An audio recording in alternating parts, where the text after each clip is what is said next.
Hello everyone, welcome new study G के platform में। आज के प्रैक्टिस सेट में हम देखेंगे करंट एजुकेशन और टीचिंग एप्टीट्यूड से रिलेटेड मोस्ट इंपॉर्टेंट क्वेश्चन। और इस प्रैक्टिस सेट में CUET BEd एंट्रेंस एग्जाम में आ चुके प्रीवियस ईयर के प्रश्नों को भी शामिल किया है, इसलिए इस वीडियो को अंत तक जरूर देखें। और यदि आपने चैनल पर पहली बार आए तो चैनल को लाइक, सब्सक्राइब और शेयर जरूर कीजिएगा। तो आइए स्टार्ट करते हैं। तो पहला क्वेश्चन है कि निम्नलिखित में से कौन सा IQ स्कोर मानसिक मंदता मेंटल रिटार्डेशन को प्रदर्शित करता है। ऑप्शन है बिलो 70 मतलब 70 से नीचे, बिलो 90 90 से नीचे, बिलो 80 80 से नीचे, या बिलो 100 100 से नीचे। तो कौन सा IQ है जो मेंटल रिटार्डेशन को प्रदर्शित करता है? तो जिन बच्चों का बिलो IQ 70 से नीचे होता है उनको मेंटल रिटार्डेशन या मानसिक मंदता बालक कहा जाता है। अगला क्वेश्चन कि मानसिक मंदता को कहा जाता है। ऑप्शन है मेंटल इलनेस मानसिक बीमारी, मेंटल एलिमेंट मानसिक बीमारी, या इंटेलेक्चुअल डिसेबिलिटी बौद्धिक अक्षमता, या ऑप्शन नंबर डी परिवेशीय डेवलपमेंट डिसऑर्डर व्यापक विकास संबंधी विकार। तो मानसिक मंदता को जो कहा जाता है वे कहा जाता है इंटेलेक्चुअल डिसेबिलिटी बौद्धिक अक्षमता। बौद्धिक अक्षमता किसे कहा जाता है?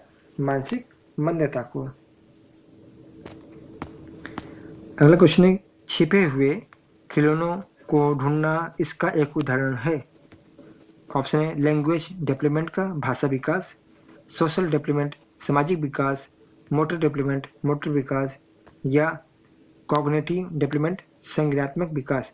तो कोई जब छोटा बालक बच्चा छिपे हुए खिलौनों को अपने ढूंढता है तो वे किस प्रकार का एग्जाम्पल है? तो वे जो एग्जाम्पल है वे है कॉग्निटिव डेवलपमेंट का, संज्ञानात्मक विकास का। नेक्स्ट क्वेश्चन है कि जो बच्चे अपनी क्षमता से बहुत कम प्रदर्शन करते हैं उन्हें क्या कहा जाता है?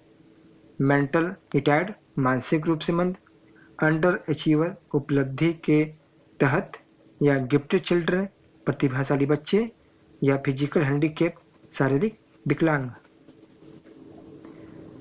तो जो बच्चे अपनी क्षमता से बहुत कम प्रदर्शन करते हैं उनको कहा जाता है अंडर अचीव उपलब्धि के तहत, और जो बच्चे अपनी क्षमता से अधिक प्रदर्शन करते हैं उन्हें कहा जाता है प्रतिभाशाली बच्चे। क्वेश्चन 5 है कि यदि आपकी कक्षा में एक बच्चा ध्यान नहीं दे रहा है तो आप क्या करेंगे? ऑप्शन है उसे दंड देंगे, उसका ध्यान आकर्षित करने के लिए एक प्रश्न पूछेंगे, उसे ध्यान देने को कहेंगे, या उन बच्चों का उदाहरण देंगे जो ध्यान देते हैं। तो जो इसका राइट आंसर है वह ऑप्शन नंबर 2, उसका ध्यान आकर्षित करने के लिए उससे प्रश्न पूछेंगे ताकि बच्चा कक्षा में ध्यान दे। निःशक्त बच्चों की शिक्षा निःशक्तता की बेहतर स्वीकृति और निःशक्त बच्चों की क्षमता को सुनिश्चित करता है। ऑप्शन है शिक्षा, रोजगार, सामाजिक गतिविधियां, या ये सभी। तो जो निःशक्त बच्चे होते हैं, दिव्यांग बालक होते हैं, तो उनकी शिक्षा बेहतर स्वीकृति जो क्षमता निश्चित करती है वे शिक्षा, रोजगार और सामाजिक गतिविधियां ये सभी सुनिश्चित करती हैं। शिक्षण के दौरान विभिन्न विधियों का प्रयोग। ऑप्शन है छात्रों का ध्यान केंद्रित रखता है, कक्षा शिक्षण को काफी रोचक बनाता है, या छात्रों को अवधारणा और विषय को समझने में मदद करेगा, या उपरोक्त सभी। तो शिक्षण के दौरान जो विभिन्न विधियों का प्रयोग यदि अध्यापक करता है तो उससे क्या होता है कि छात्रों का ध्यान केंद्रित होता है, कक्षा शिक्षण काफ़ी रोचक बनता है, और छात्रों को कॉन्सेप्ट और विषय समझने में मदद मिलती है। तो ये इसका राइट आंसर हो जाएगा ऑप्शन नंबर डी, उपरोक्त सभी। क्वेश्चन नंबर 8 है बड़ा दिखना लेकिन एक बच्चे की तरह व्यवहार करना कहलाता है। यदि कोई बालक उम्र में बड़ा है लेकिन वो बच्चे की तरह व्यवहार कर रहा है तो इसे क्या कहेंगे? ऑप्शन है लोकोमोटर डिसेबिलिटी, लोकोमोटर विकलांगता, विजुअल डिसेबिलिटी, दृष्टि विकलांगता, हियरिंग डिसेबिलिटी, श्रवण अक्षमता, मेंटल डिसेबिलिटी, मानसिक विकलांगता।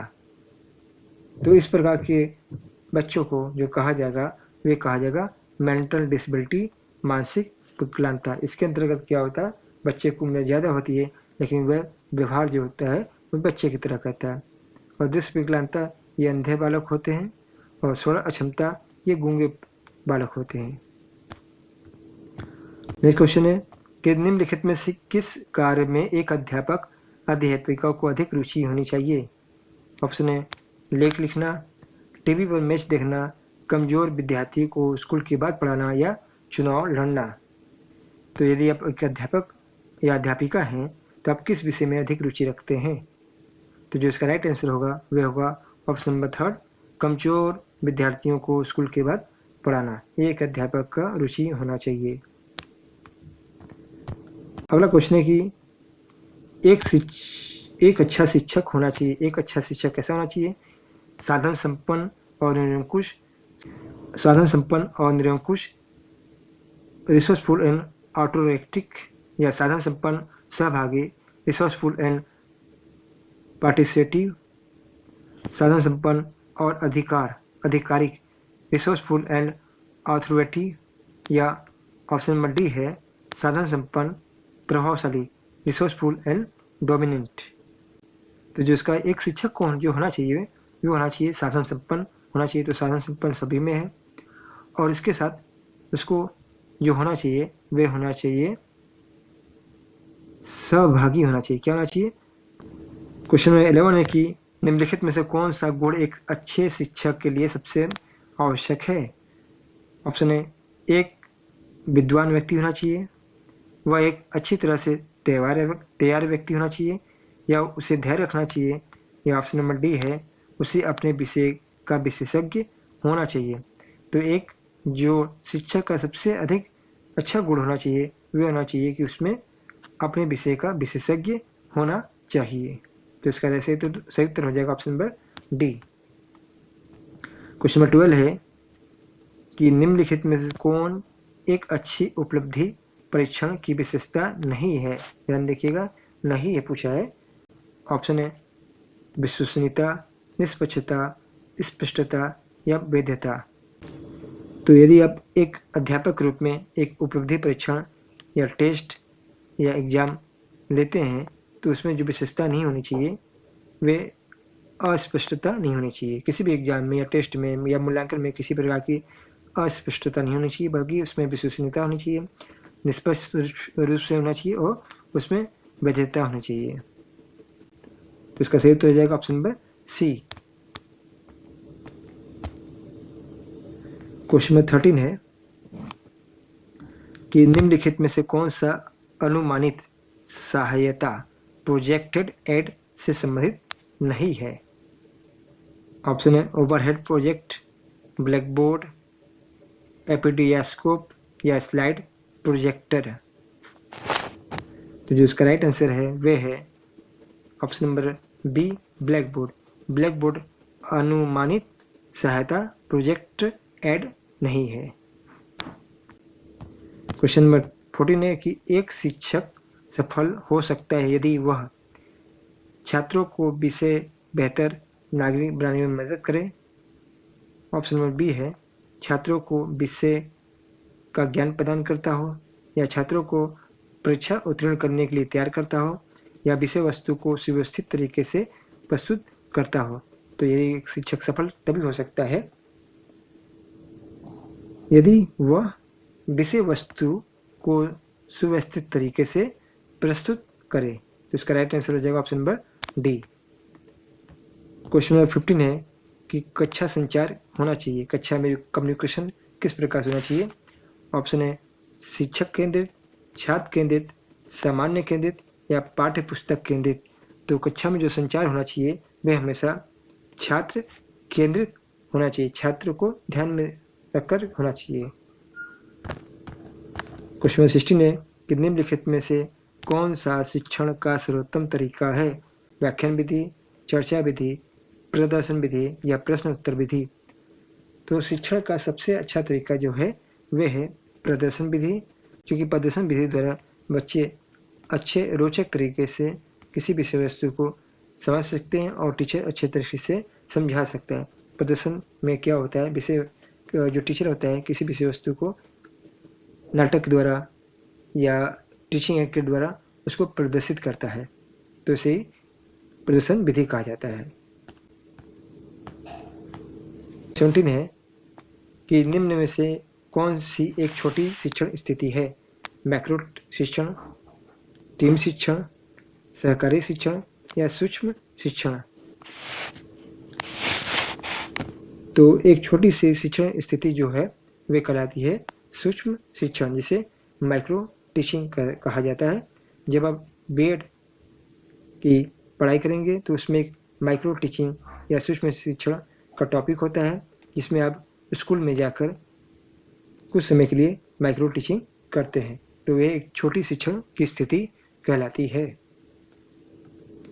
क्वेश्चन 18 है कि शिक्षण का सर्वोत्तम तरीका है जानकारी प्रदान करना, छात्रों को किताब पढ़ने के लिए कहें या अच्छी संदर्भ सामग्री का सुझाव दें या एक चर्चा शुरू करें और उसमें भाग लें।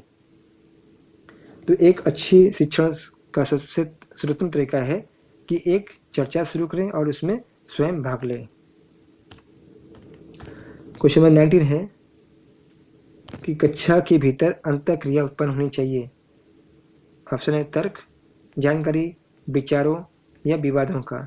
तो कक्षा के भीतर जो अंतःक्रिया उत्पन्न होनी चाहिए वे विचारों का, आइडिया का होना चाहिए। क्वेश्चन नंबर 20 है एक शिक्षक द्वारा ब्लैक बोर्ड का सर्वोत्तम प्रयोग किसके लिए किया जा सकता है? ऑप्शन है शिक्षण के मामले को काले और सफ़ेद में डालना, छात्रों को चौकस बनाना या महत्वपूर्ण और उल्लेखनीय बिंदुओं को लिखना या खुद को शिक्षक को हाईलाइट करना। तो एक ब्लैक बोर्ड का सबसे अच्छा प्रयोग हो सकता है कि टीचर महत्वपूर्ण और उल्लेखनीय बिंदु को लिखे। दोस्तों आपने देखा 20 क्वेश्चन मोस्ट इंपॉर्टेंट। तो मिलते हैं नेक्स्ट वीडियो में, तब तक के लिए धन्यवाद।